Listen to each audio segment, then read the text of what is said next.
In this present crisis, government is not the solution to our problem.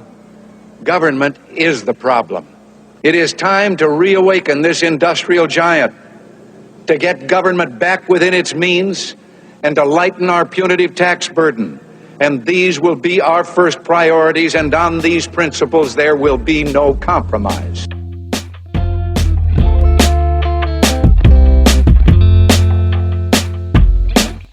Welcome, I'm Ben Boyce. This is the Dr. Junkie Show, and today I want to start with some housekeeping, because it's been a busy year, and because this show has taken some odd turns into the land of philosophy and theory lately.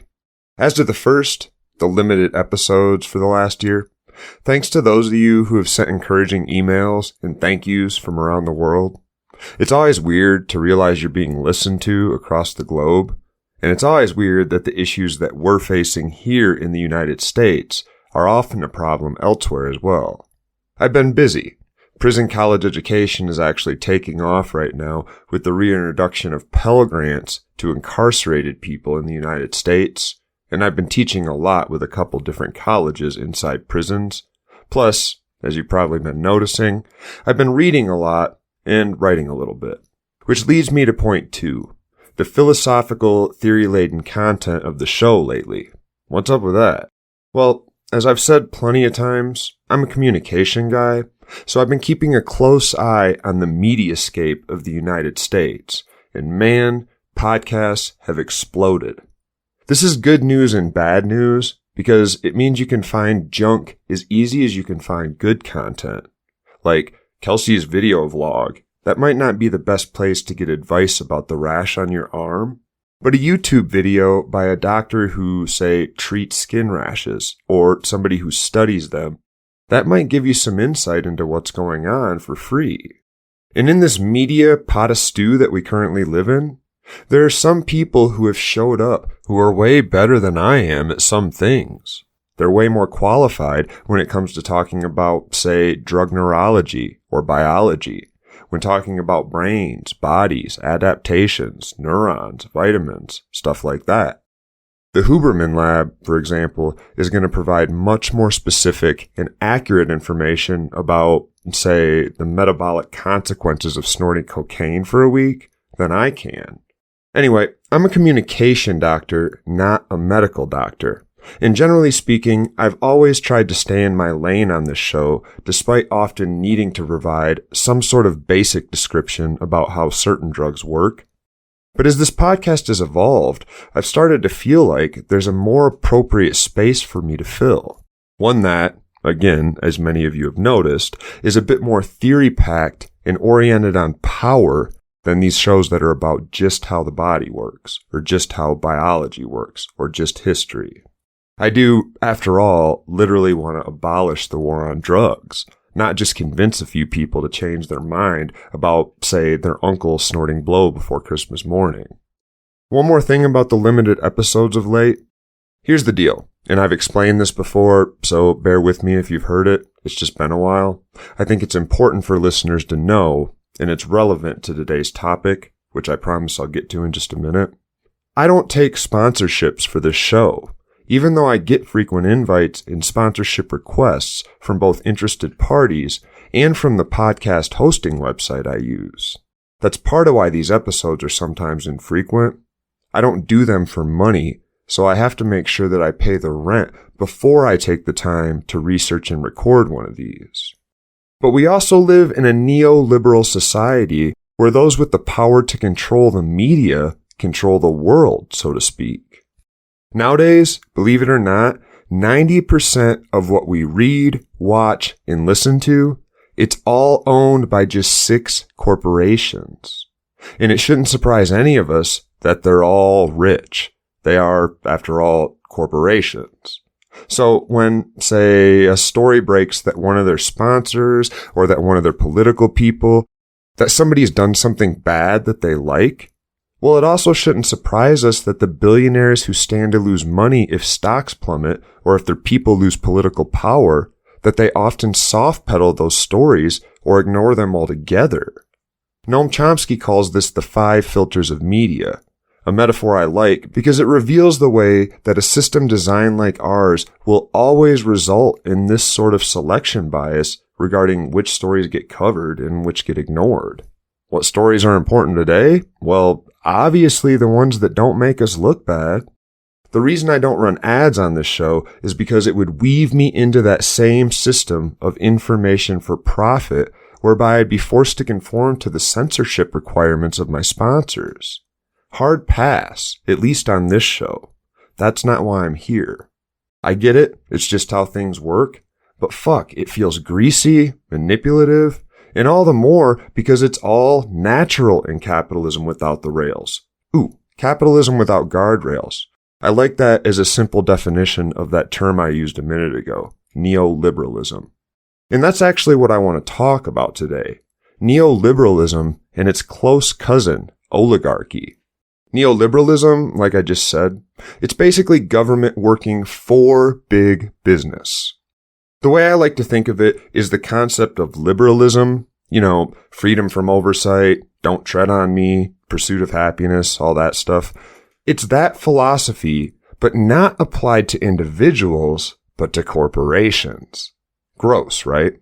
Now there's a reason, multiple reasons actually, why corporations are considered people legally. But to avoid tangents on tangents in this particular episode, I'll save Citizens United and the Buckley decision for another day. The short story is that right now in the United States, it's essentially legal to bribe politicians and Supreme Court justices, but only if you have the sort of money that, say, someone in charge of a multi-million-dollar corporation might have access to. As just one brief aside, Clarence Thomas, the Supreme Court justice who recently refused to excuse himself from Trump's ballot restriction case, even though his wife was deeply involved in planning the attempted coup on January 6th, that guy, he has, according to an article in The Nation, which I've linked in the episode description, received all sorts of gifts from what would seem like some pretty shady sources considering he's, a Supreme Court justice. Here's a quote from the article. Over 2 decades, Harlan Crow, Charles and David Koch, the Koch Network, Wayne Huizenga, David Sokol, Paul Novalli, they provided Thomas with 38 vacations, 26 private jet flights, 8 flights by helicopter, a dozen VIP passes to sporting events, attendance as a guest to the exclusive Bohemian Club, travel on a private jet to and lodging at Koch Network summits at resorts in California, tuition for his nephew in a private school, and $267,000 worth of loans used to purchase a luxury recreation vehicle. Crow even purchased the home in which Thomas' mother lived and then allowed her to live there rent-free. Thomas reported none of this, end quote. So that's where we are right now, neoliberalism. But that's not just how it's always been in the United States. In fact, as I want to talk about today, this country was actually founded on an anti-neoliberal, anti-oligarchy attitude. Oh crap, I've used that word twice now, and I realize I'm always talking about how much I hate it when eggheads use big words that aren't necessary without defining them. Oligarchy just means rule by the rich. It describes a country or a society where those with the most wealth find themselves also occupying the most powerful positions of politics and leadership and lawmaking. Sound familiar? Yikes. So let's start way back at the beginning, and I mean way back at the beginning. In fact, I want to go back to before we actually had the Revolutionary War in the United States, and I want to focus briefly on a philosopher named Thomas Hobbes, whose big thing, you might have heard this quote, was that in a state of nature, life is short, nasty, and brutish. We don't often think about this when we're just reading philosophy for philosophy's sake, but it was 1620, and Hobbes was basically defending the king, the system as it currently was, by saying, think about how awful it would be to just wake up one day and be a human being living in the woods all by yourself and trying to defend yourself from all the threats out there. It's a good thing the king came along, and even though we have rules we have to follow, at least we have protection. So that was Thomas Hobbes. Now in 1680, 60 years later, John Locke comes along with his famous flip on that take, essentially saying that in a state of nature, before societies and cultures forced us all to conform to the rules of the majority, we actually had it a lot better. I mean, that was like the closest thing to a natural state of democracy we could have. Now, Thomas Hobbes at the time didn't know what science has since revealed, that all of that lead wolf stuff, that alpha dog, head of the pack crap, that's not really how groups of organisms actually work in the wild. They work something more like on what you could think of as 50% rule, where, say you see a flock of geese flying through the sky and they turn left or then they turn right, and you're wondering, how do they know? Generally speaking, when more than half of the pack turns their head or bodies a certain way, you will notice the rest of the flock follow. And the same holds true for things like wolves or orangutans. Anywhere these studies have been done, we find that democracy tends to be sort of the default state of nature. And this is what John Locke was basically saying. He was saying we lost something when we gave up our rights to decide how to live together to the king, who we believed for a long time to be put there by God. So now let's fast forward to the American Revolution and let's focus on an event, the Boston Tea Party, which most of us were taught about in middle school as this big jolly affair where we got so mad at England that we threw all their tea into the harbor and that was the end of it. Now, what we're not usually told, or what we might have forgot, is the reason we were so pissed off. Because of the Opium Wars, another tangent on a tangent I could go into, England found itself in bed with certain companies that it had loaned so much money to that if these companies failed, England was in big trouble. And one of those companies was the British East India Company. It wasn't that they were bringing tea in and that the colonists hated tea so much they were going to throw it in the ocean. They were charging import taxes. And as I've described, this created a situation in England where technology in the form of weapons to ride around on these trade missions to go to China and pick up cargo to bring back to England and sell for a profit, technology in the form of ships themselves that could go carry this cargo, that was something that only the state had access to or a few incredibly rich people. And this new technology remaining in just the hands of a few was exploited to make super rich folks who owned corporations who were essentially in bed with the government.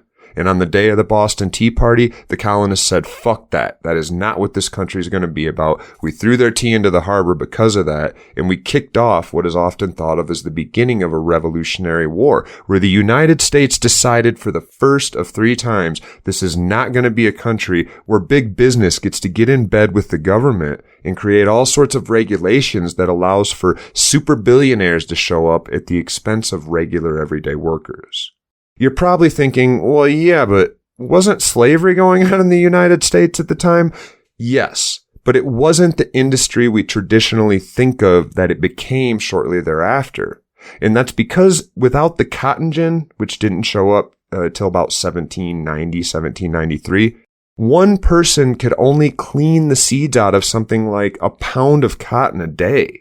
So plantation owners, sure, they staked out a certain piece of land, they would go purchase enslaved people to work it for them for free, but they had no ability to make super huge plantations that were thousands of acres. They had no ability to create places like Angola that would stand to this day as one of the biggest plantations in the South because there was no way to process all the cotton anyway.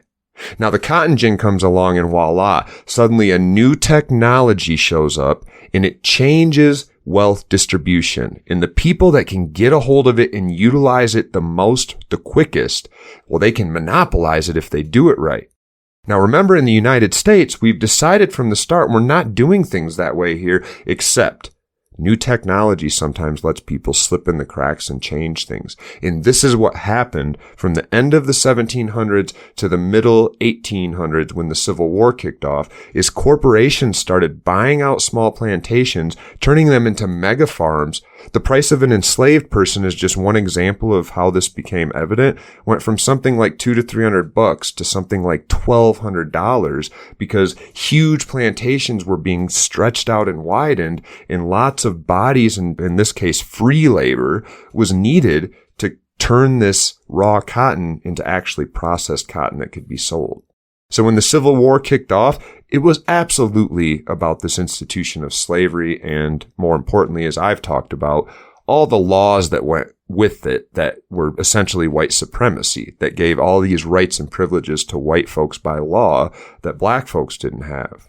But it's important to remember it was more than just that. It was super rich folks in the South at the expense of their towns and villages, which compared to the North were poverty-stricken. Often to this day, there's legacies of that. If you drive through the South, you'll see towns that look like they're just abandoned by anybody that cares. It was always like that down there because that's what happens when neoliberalism takes hold and super rich people can accumulate massive amounts of wealth at the expense of day laborers or poor workers. The Civil War, time number 2, we said, no, not going to happen in the United States. That's not what we're about. And we went to war and just barely pulled back what we could think of as democracy designed for the people.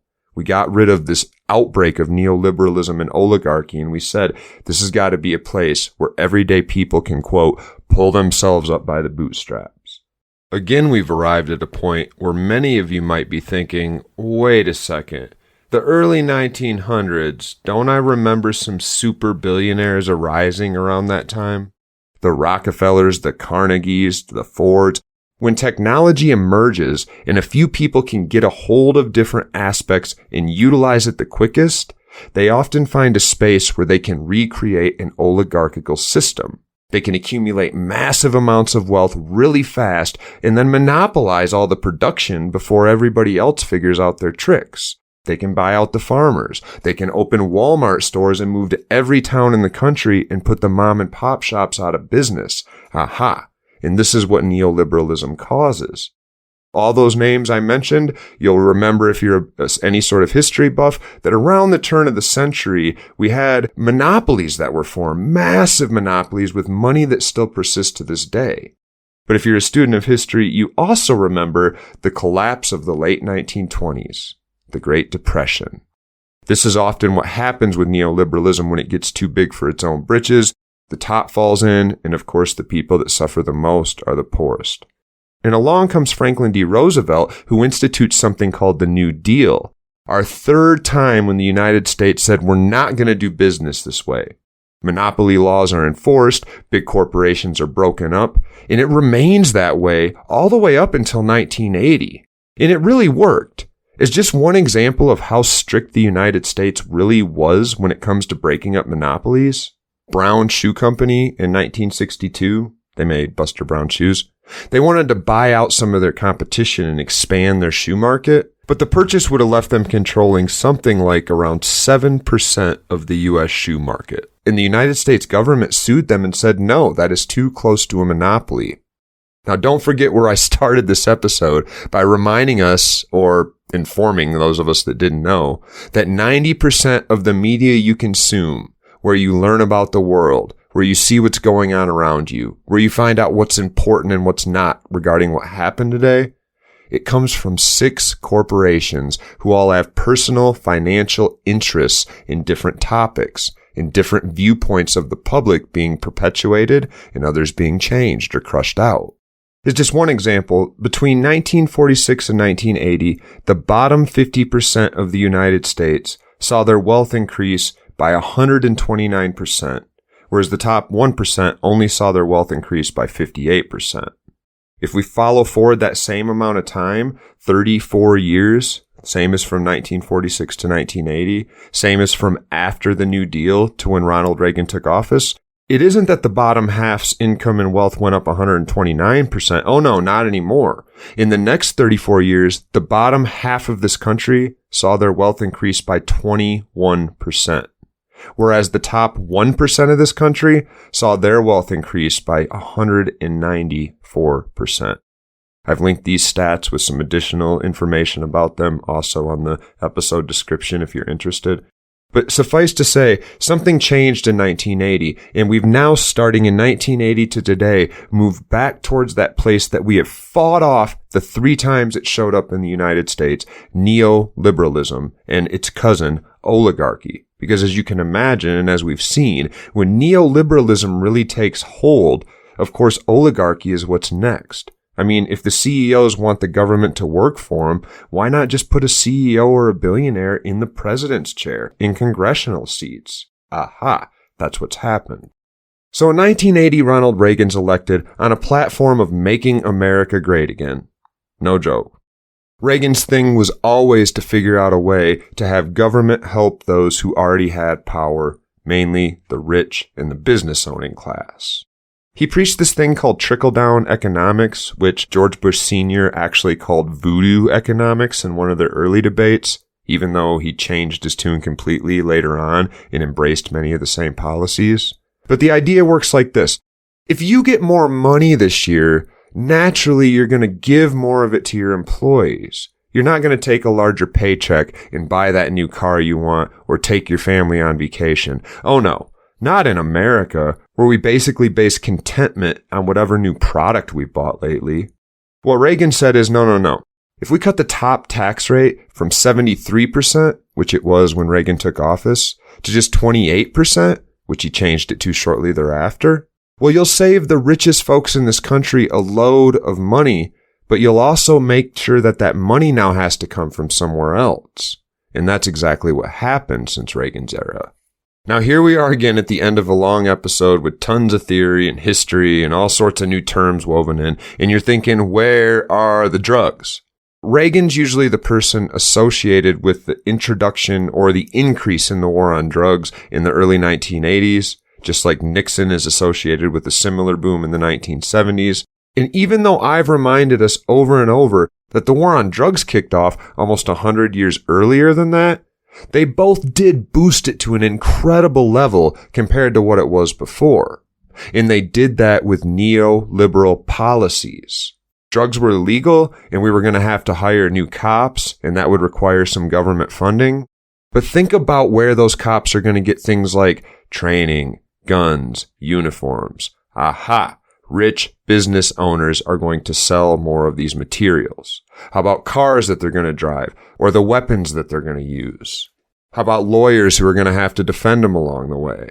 In fact, if we're going to talk about the privatization of certain prison environments or certain prison services that happened shortly thereafter, you can imagine how anyone with a stake in any drug war adjacent business, say drug tests, incarceration, probation, electronic tethering, handcuff makers, all of it, they're all going to be on board with an increase on the war on drugs because even if it doesn't look like it's a private industry, it boosts private industry. It boosts money coming from taxpayers and going not to help poor folks, not to help people who need help, but rather into the pockets of business owners who are already wealthy. Neoliberalism. So I want to keep playing with this idea moving forward, and I want to make sure we don't forget what we talked about last week with Foucault, because part of this story also has to do with language, with the way that certain words can just make us feel a certain way, and we never seem to notice when the language deployed changes our opinions about people or things or ideas. The war on drugs is actually one of the few things that even to this day remains mostly bipartisan. And that's largely been because of how political actors have used language, as we talked about with Foucault last week, to control how we actually feel about certain drugs. Senator Joe McCarthy might be a good spot to start here. In 1950, he was one of the first conservatives, or maybe the first conservative, to suggest that his fellow conservatives and Republicans use the term Democrat instead of Democratic. There's no such thing as a Democrat Party, but he said we should call them Democrats instead of Democratic, because not only does it fail to bring to mind democracy, which is what a Democrat tends to typically defend, but also we can put the emphasis on rat, Democrat. And of course, since then, that word has stuck around. I think a much better example might be a 1990 pamphlet called Language, a Key Mechanism of Control. It was published and distributed to Republicans by GOPAC, a conservative action group led by House Whip Newt Gingrich. And it actually said the quiet part out loud. Foucault's claim that language is indeed power was spelled out like this.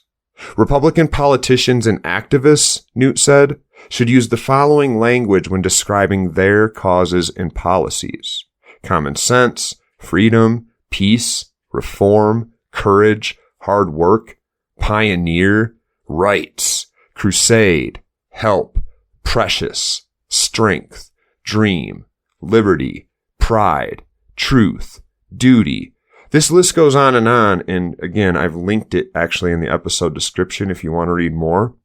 He uses these positive words that just make you feel all warm and gooey inside, and indeed those words have been picked up by the Conservative Party to describe all of their causes, the things that they stand for, because they make the people listening feel like, yes, this must be a good idea. They're talking about prosperity. Now, on the other hand, said Newt, we should describe democratic policies and causes using the following words: anti-child, shallow, anti-flag, disgrace, lie, sham, betray, devour, machine, sick, bizarre, obsolete, destroy, status quo, cheat, excuses, pathetic, collapse, failure, hypocrisy, self-serving, decay, incompetence, welfare. Sound familiar? Now let's weave this all together, because as I said last week with our content about Foucault, language is indeed power in that it fires how we feel and how we understand the world around us. The language we use to describe something literally decides how our listener feels about the thing. And the language that's been used to describe the war on drugs, as we all know, is mostly stuff on that second list, at least when it comes to users and dealers. And mostly stuff on that first list, at least when it comes to drug warriors and politicians that pass anti-drug laws. But as I explained earlier, the war on drugs is actually designed to benefit rich folks who own businesses whereby they can sell products that are used to fight the war on drugs. That's how war always works. But you can't defend it that way. I mean, can you imagine Mitch McConnell getting in front of Congress and saying, look, people, I'm trying to get my rich billionaire friend an extra $100 million next year by selling drug tests. Why don't we just require every driver in Arizona to take a drug test to get their license or something like that? No.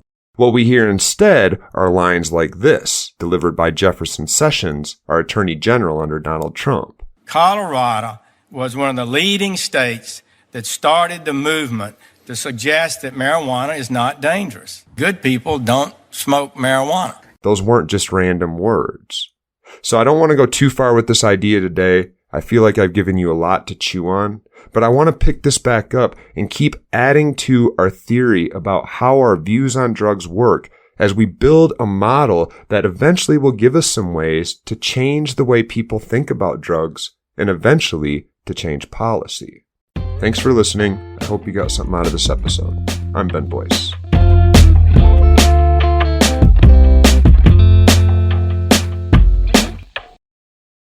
What happens in 1982? Well, Ronald Reagan is president, and the good news is we are into trickle-down economics. And here it is. And this chart tells it all.